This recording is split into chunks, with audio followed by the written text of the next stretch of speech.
So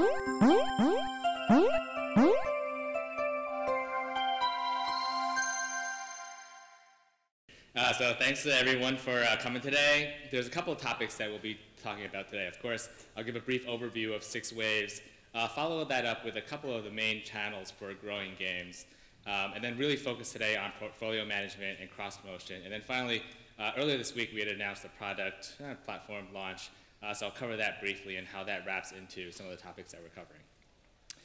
First, a little bit about 6 Waves. So at this point, we're the largest publisher of independent social and mobile games. Run through a couple of stats here. The company was founded in 2008, originally based in Hong Kong. At this point, we have offices in San Francisco, Tokyo, Beijing, and Moscow. We're on primarily both Facebook and the mobile platforms. We have around 20 million monthly active players, around 3 million daily active players. We've launched about 120 plus games. Most of them have been on the Facebook platform, but late last year we pivoted into mobile games publishing also. And at this point we've signed probably around 40 games. About 10 of them have launched, the biggest ones being Strike Fleet Omega, actually from Hybrid Games here in Seattle, and Vampire Seasons from our friends down in Colombia. We are on a variety of platforms, again, primarily Facebook and the mobile platforms, but also Yahoo Mobage in Japan, Tencent in China. And in terms of the partners that we've worked with, some of the early partners that we had were Water Cooler, Kabam with Kingdoms of Camelot, Mall World, and 50 Cubes. But at this point, we have partners all over the world. Several really talented teams over in Russia, a couple coming out of Asia. We also have several brand partners. So we've signed a 5-game deal with BBC, 3 games with Atari. Really, if anyone's making great content out there for these 2 platforms primarily, we're interested in working with you. In terms of our user base, so the previous slide kind of showed you where our partners are. In terms of the user base for the platforms, it's pretty well diversified. It's around 30% in North America, 30% in Europe, around 30% in Asia, and the rest of it scattered throughout the rest of the world. And this just gives you a snapshot of some of the top games that we've published. Of the about 100 plus social games that we've published, around 20 of them we've been able to get above 1 million monthly active players. Around 4 or 5 we've been able to hit above 5 million monthly active players, and our largest title was Ravenwood Fair, which we got up to 12 million monthly active players. A couple of the biggest titles that we have right now, Astral Garden, Township, Mystery Manor, Lucky Cruise. All our games really do span across the entire genre and target demographic of games, both on Facebook and mobile. So jumping into a little bit of the content, first I'll provide a brief overview of, on both these platforms, what are the main channels for growing your games. And of course, this is kind of self-explanatory. The benefits of being a big game are very clear, because ultimately it is a funnel. The more users you throw in at the top, assuming it's a good game, the more users you'll be able to convert, to retain, and then monetize at the bottom. And really, developers need that operational cash flow to keep working on these games. It's great PR to have a large game. And of course, depending on your exit, whether it's raising additional funding, getting acquired, having a big game really is what this game's all about. So a couple of the high-level topics in terms of ways to grow the games. There's, of course, building a great game, marketing spend, localization, brands, and then finally the focus will be on network management and cross-promotion. I'll dive a little bit into each one of these. So at the end of the day, really, you do need to have a great game. This I pulled from the top grossing charts on Apple, and you can see of those games on there, it's not just about bursting the games up there and hoping that they stay. You need to have a game that retains well, you need to have a game that monetizes, and so you need to have a team that's very passionate about building a great product, tweaking and tuning as you go along, and kind of doing your competitive analysis as to what are the effective features out there that will retain and monetize players. But assuming you do have a good game, a great game, which is a pretty big challenge, of course the one that most people push towards is marketing spend in terms of growing your game. And this is tried and true. The challenge is that it's effective but very, very pricey, and increasingly so. So on the Facebook side, at this point, in order to acquire a quality user for even a casual game, it's probably going to cost you about $1, $1.50 on average. When a game first launches out, like for example, when we first launch out a game, the first users are relatively easy to get. You may be able to get it for cheaper than $1.50, but really over time, if you're going to try to build a game that's above 1 million monthly active players, your cost of user acquisition is going to increase. For a more hardcore game, it can easily climb into the $2, $3, $4 range per user. Similarly, on the iOS side, anyone who's building a mobile game right now knows how crazy it is to try to grow one of these games. While there are several ad vendors that you can acquire users from, there are lots of big players out there who are bidding up the prices. And so marketing spend, while it is a tried and true way, it is very, very pricey. And in addition to that, you need to have really the willingness to spend up front for some of these games. Because for a lot of these games that are monetizing through in-app purchases, it's about monetizing the player over their entire lifetime. You may have a daily average revenue per user of 5 to 10 cents per day, but you really need a lot of users and a pretty long runway in order to recoup the marketing spend that you're pumping into these games. So another channel that is often overlooked is localization. So right now on Facebook, I think there are, 800, 900 million players. Certainly, many of them speak English, but what we found is that while English by far is the largest audience on Facebook and also on iOS, Android right now, there are a lot of players who are either unwilling or unable to play games in English. So by localizing into these languages, you're basically tapping into markets that other people aren't necessarily focused on. Granted, some of the monetization levels aren't going to be the same, but in terms of building up a big game, building up a large network, it's certainly effective. Another one is brands and IPs. So I mentioned that we're working with BBC, we're working with Atari, we'd work with ABC and Paramount. For the brands and IPs that have their built-in user bases to bring to these games, certainly they will provide a discount on your user acquisition. You're still going to have to spend for these games, though. The way that generally we found that it works is that when you provide an ad for a branded game, for an IP'd game, your click-through rate is going to increase significantly, at least while that user pool is still out there. So what that'll do is effectively drive down your cost of CPI. So if there's an existing user pool out there, so for example, Spartacus was one of the games that we worked on. When the TV show was going on, the first 100, 200, 300,000 users, we were able to acquire pretty cost effectively. The challenge with some of the branded IP games is that after you reach out to that loyal fan base, then it's about it being a great game, and you have to reach out to those people who might not necessarily have an affinity, or perhaps might even have an aversion to that brand. So we found that generally for some of the branded games, it's easy to grow initially. Longer term, it's a little bit more challenging than, let's say, a non-branded game. So the focus actually today is for network management and general cross-promotion. And we have the benefit of having launched several games both on Facebook and iOS. And so we see the effect of the cross-promotion, basically sharing users across multiple games. I'd say there's three big benefits to cross-promotion and having your own network. One is the cost. So this actually shows a one-day snapshot of the installs that are coming through the 6waves network.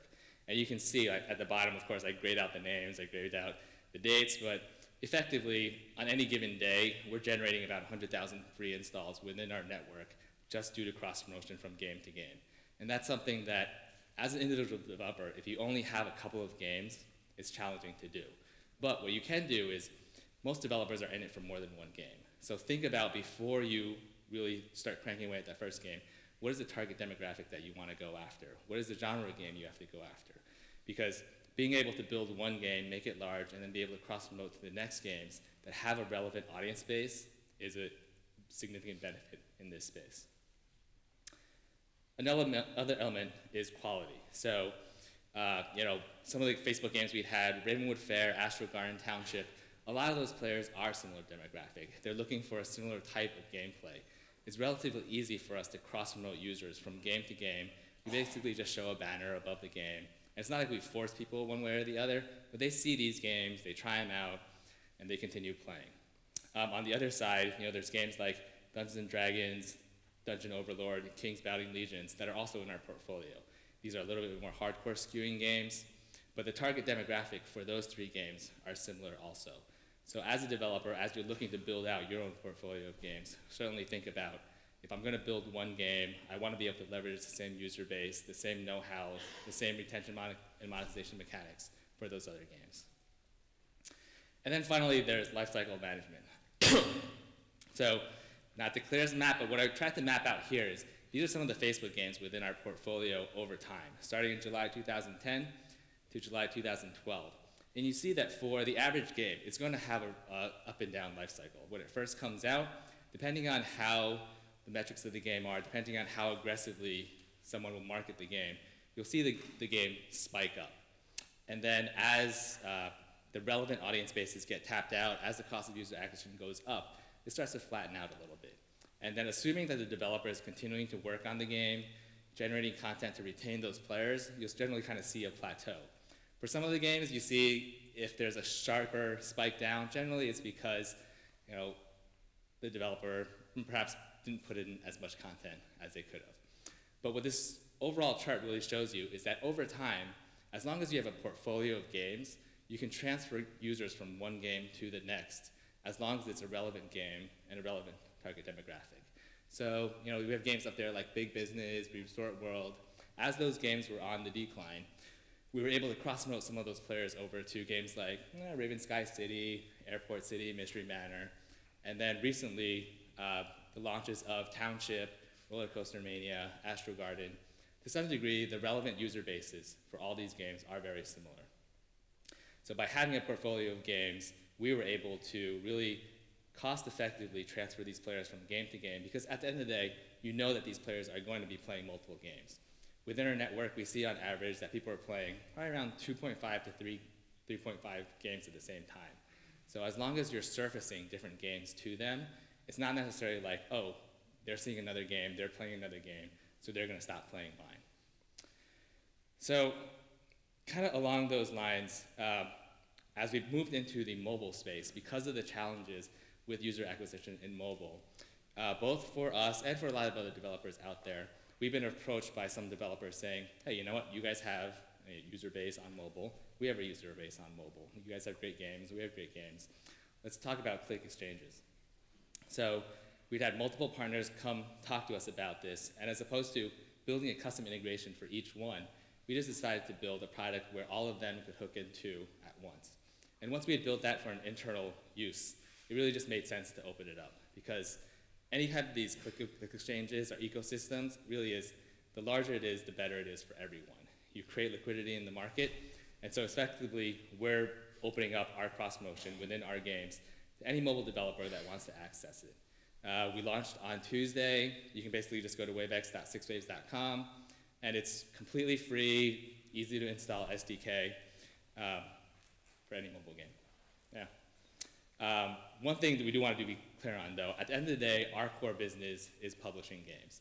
There's a couple of key services that we provide on that front that's separate from a pure click exchange. So for example, for the games in our portfolio that actually do perform, we'll actually drive marketing dollars behind those games. So for the biggest games that you can whether go on app data, we're easily spending hundreds of thousands, if not millions of dollars advertising these games. That's something that's not accessible just through the WaveX system. In addition to that, we have a 10 to 15 person product management team that will advise the developers that we work with on what are the mechanics that will work in terms of user acquisition, virality, retention, monetization. Also localization, hosting and serving, Q&A, they're all services that are part of our core publishing service, which is really our bread and butter. The WaveX is a system that we built because developers asked for it and we wanted to get it out there. So that's the quick overview. If you guys are curious about either our core publishing business or the WaveX system, check out the website. I have my email up there. Yeah, let me know if there's any questions.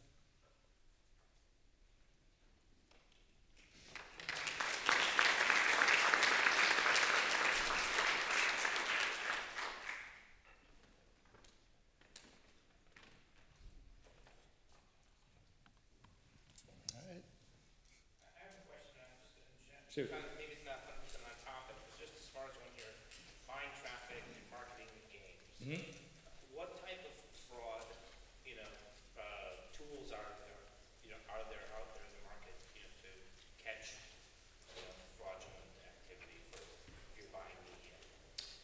In terms of us buying from different ad vendors? Yes. So generally for most of these ad vendors, they'll have a tracking pixel that you can install. So let's say, I say to them, I want to spend $100,000 or $10,000 at a $1 CPI. When they send over the install, they'll be able to track it on our side, and then on our side, it'll fire a pixel when, let's say, that player gets a certain degree, and then you can know for certain, you can track that player essentially. There are some channels, I think maybe Free App of the Day is one of them, where you can't necessarily track the installs, but you'll be able to see the flow of players coming into your game, and then you just kind of calculate out an effective CPI based on some rough estimations. But most of them, if they are selling on a CPI basis, they will have tracking tools that you can utilize, because otherwise, it would be kind of dicey as to the quality and the users they're actually sending over. And so on our side also, and I would encourage anyone who's acquiring users on a CPI basis, you want to be able to analyze by cohort from each of these vendors, because there's a wide spectrum of quality of users. I'm not going to list specific names, but there are some vendors that focus on volumes of installs where they might not necessarily be the highest quality installs. Other ones where their systems are set up more like a cross-promotional system, where it's only surfacing within other games and only when people want to click on it, the average quality of the user will be significantly higher.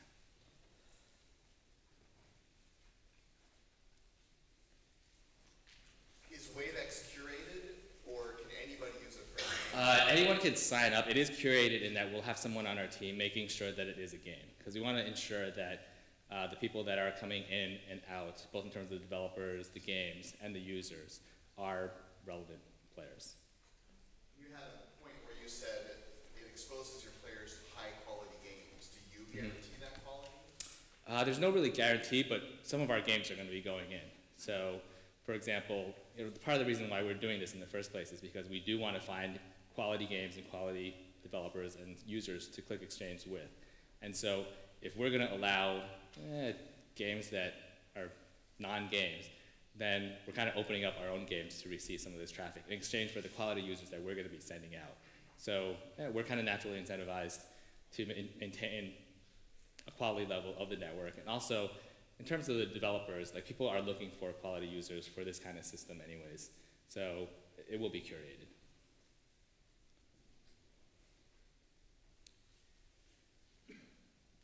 All right, well, you guys have my email if there's any questions. Thanks.